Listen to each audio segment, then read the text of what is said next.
New data obtained through an access to information request shows that the number of CBC employees who are paid more than $100,000 has grown considerably. Last year, 1,450 CBC staff took home more than $100,000 in their base salary. This wage growth at a time where the CBC and the journalism industry more generally is cutting jobs has sparked some outrage.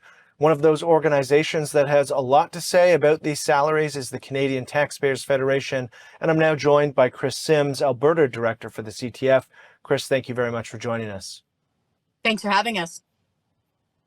So just how much has the CBC's Sunshine List grown over time? Yeah, this is a major issue. A lot of people might have already heard, of course, about the bonuses. So more than $18 million this year.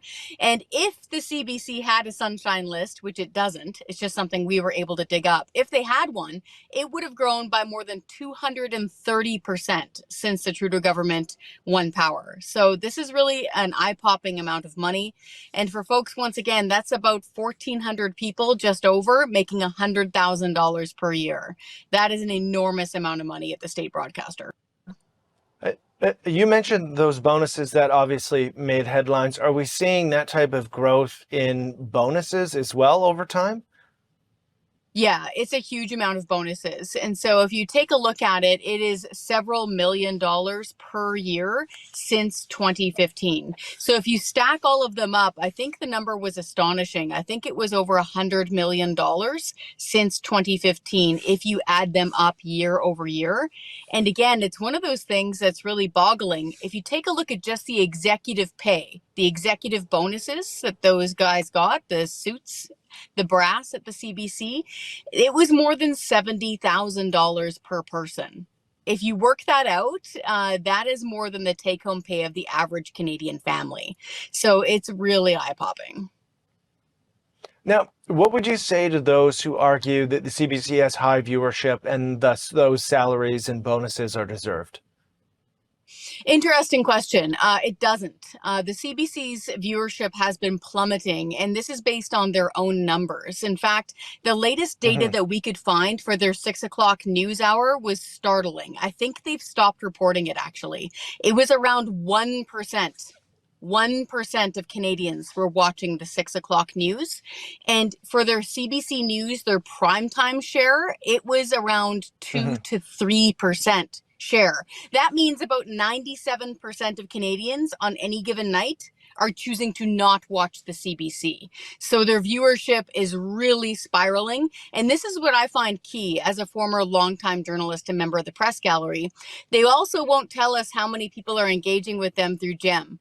So they say, oh, people are going online, but they just won't tell us how many. It's irresponsible.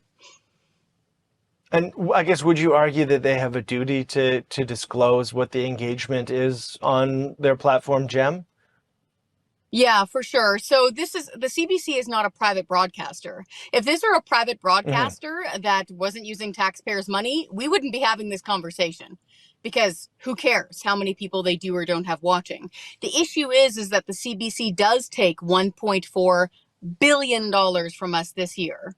So it is absolutely all of our business, how many viewers they have and what they're paying their people. Just really quick, to put 1.4 billion into perspective, we could pay the salaries of 7,000 cops and 7,000 paramedics this year, just with what we paid the CBC.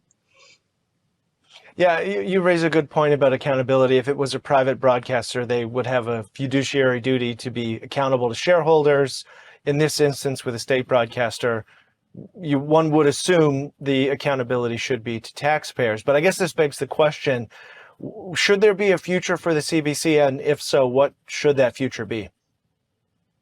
So at the Taxpayers Federation, we want the CBC defunded, meaning not one nickel of taxpayers' money goes to the CBC. Folks who choose to watch the CBC, who like that form of broadcasting, they can donate, they can subscribe, they can be a viewer and listener-based organization, they can do pledge drives, they can do all sorts of things in order to get to stay on the air. But as far as taxpayers go, one, it's a huge waste of money. Two, journalists shouldn't be paid by the government. So the CTF wants it defunded.